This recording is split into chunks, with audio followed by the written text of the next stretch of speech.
hal, pencemaran nama baik dan intimidasi. Mungkin seperti apa nih Bang? Jadi aku ceritain yang kemarin itu yang aku statement. Jadi aku akan ceritain singkatnya aja, kenal dia dari mana dan apa yang terjadi sampai aku melaporkan dia di Polres Bogor. Jadi si perempuan ini inisial H, panggilan N.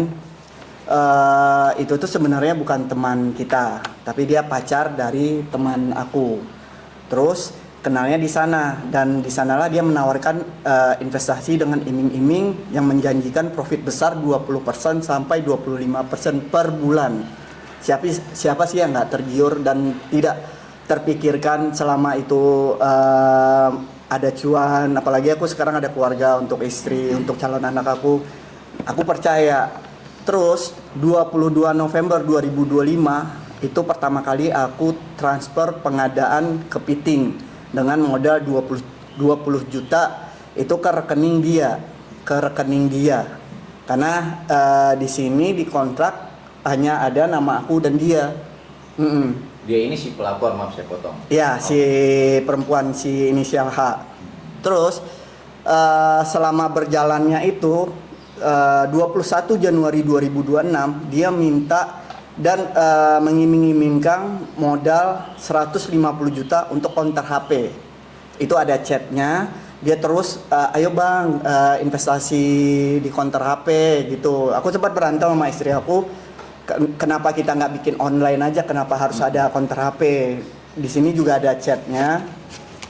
Terus 29 Januari 2026 dia menawarkan lagi kerapu yang akhirnya aku transfer 30 juta. Itu garis besarnya semua uang yang aku transfer, ada perjanjiannya dan ada tertulis keuntungannya juga. Dan terus tanggal 25 Mei 2006 aku tarik modal karena di sini udah banyak keanehan-keanehan. Dari awal profit pertama itu aja udah mundur-mundur. Profit pertama yang dijanjikan tanggal 22 Mei di kontrak itu dibayar 26 Mei dengan alasan ada keterlambatan lah, ada chatnya masih aku save semua. Terus sampai bulan kedua, ketiga, keempat sampai ke-6 yang kepiting itu sampai ke-6 itu banyak alasan. Intinya sampai tanggal 20 Mei itu 25 Mei aku tarik modal. Karena aku udah ngerasa curiga nih, aku tarik modal dan dia ada chatnya ngomong kayak gini, modal itu sebulan baru bisa balik. Nah setelah sebulan tidak ada pengembalian, dia hanya menyicil 10 juta. Alasannya banyak. Salah satu alasannya yang menurut aku aneh dan ada di chat. Nih,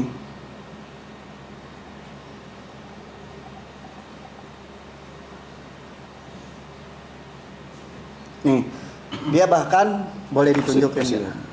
Dia bahkan membawa nama-nama institusi pakai pelicin. Nah, dia bahkan alasannya membawa-bawa salah satu nama institusi minta pelicin. Nah, itu sebagai bukti kita juga apakah benar. Kan kalau seandainya itu tidak benar kan bisa ke dia juga gitu. Terus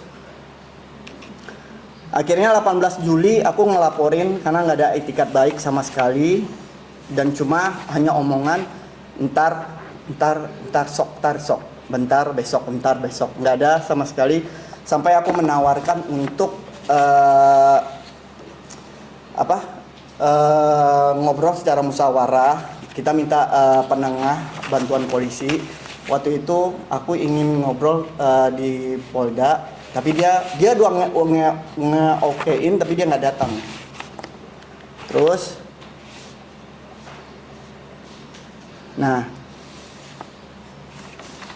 sisa uang aku sama dia itu 30 juta lagi. Nih, 30 juta.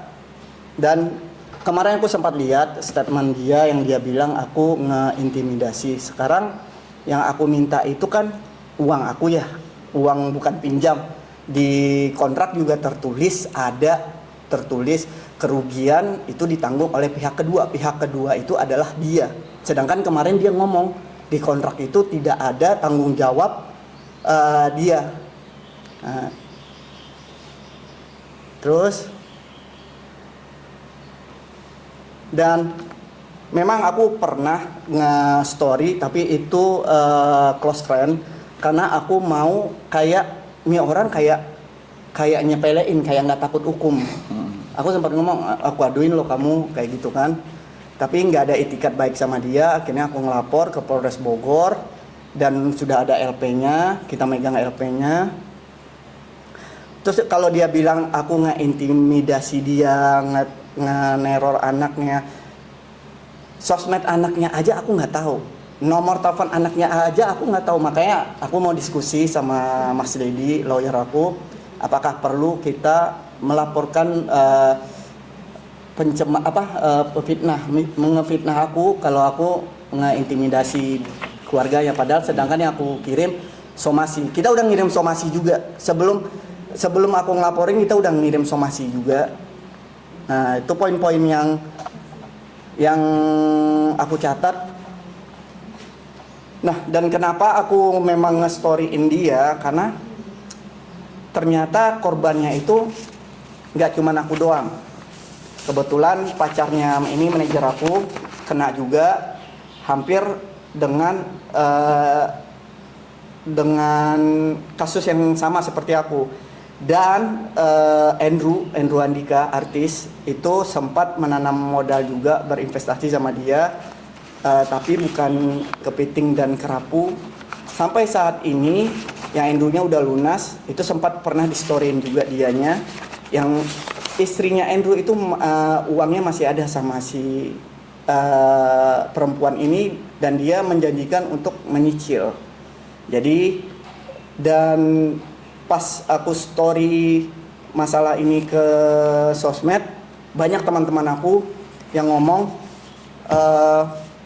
ya aku ditawarin juga, padahal kan baru kenal, itu teman-teman aku loh, itu banyak yang ngechat, sampai bahkan hari ini ada yang ngechat dia pinjam uang tanpa kok berani, ada chatnya. Aku nggak mungkin berani ngomong kalau nggak ada chatnya.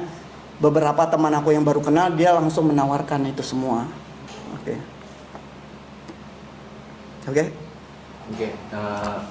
Terus juga kemarin dia mengatakan bentuk itu